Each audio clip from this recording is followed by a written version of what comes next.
This short was one that was on the VHS copy of Mickey Mouse's Christmas Carol, along with its sequel, The Night Before Christmas. At least that's how I remember it, I could be wrong.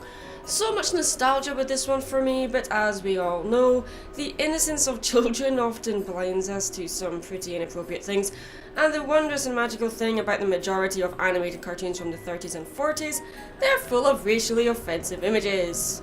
But it goes about in such a damn charming way.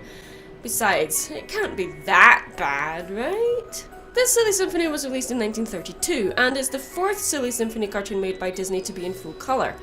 It was also one of the earliest animated shorts to experiment with having principal human characters, avoiding the usual cheap and pliable animation of previous shorts.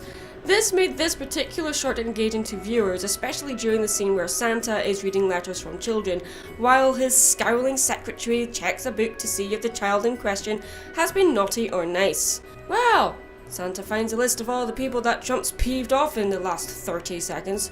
Reindeer with human teeth. Okay then. With the Silly Symphonies getting a higher budget to allow for more experimentation with technology, they were able to create sequences with multiple characters.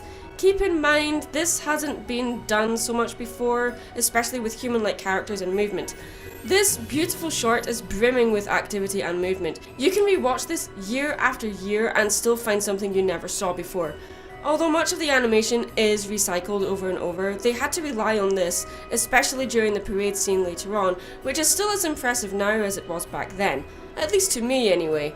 Remember, this is a cel-drawn animation done with just a handful of animators, and the whole thing was done within 2 months, with production starting only in October. Guys, are we elves or gnomes? We told you already, Frank, we're experimental dwarves. Well, I still think making us dwarves work in the snow is exploitation. Shut up, or Santa will feed us to his reindeer who have human teeth for some reason. The toys aren't just created and delivered in this short. The toys themselves seem to come to life and seem to be somehow sentient as well, and march towards Santa's sack.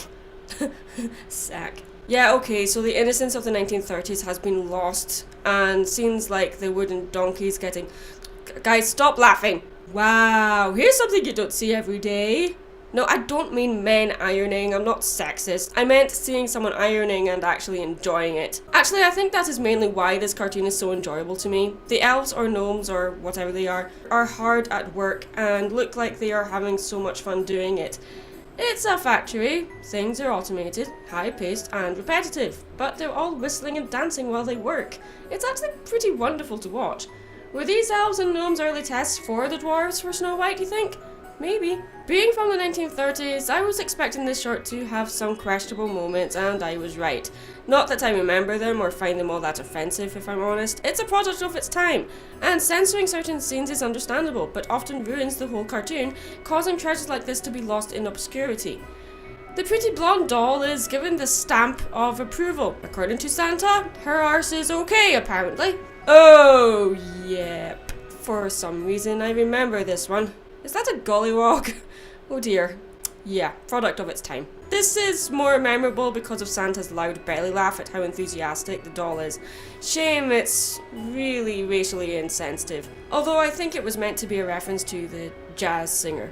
The doll shouts "Mammy" and then moons the viewers. Surely it can't get worse than, "Oh, they're marching now." Oh, yeah, this is awkward. Marching Chinese dolls.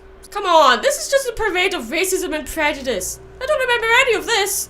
Oh hey, Charlie Chaplin, slow down a second, buddy. I need to ask you so. Oh, he's being chased by a policeman. Great. Hey, Bobby, are you arresting him for impersonating Hitler? No? Oh, it hasn't happened yet.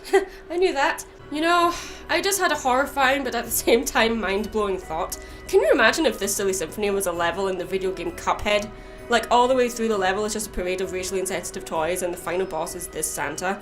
Bye everyone, I'm off to take all the credit for all your hard work because I exploit you. Oh, by the way, we're sponsored by Coca-Cola now. Don't ask questions, Disney will own everything in 100 years time anyway. It will probably own Coca-Cola eventually too. Okay, so this short doesn't exactly hold up today in regards to some questionable scenes that are somewhat racist, but really, people are so easily offended these days that even a Starbucks cup can offend someone.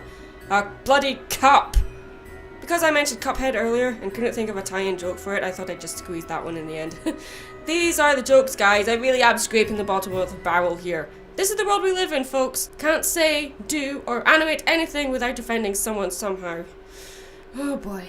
Merry Christmas, everyone. I'm Mad Munchkin. Stay creative. Try not to get offended by inappropriate themed cups or something, I don't know.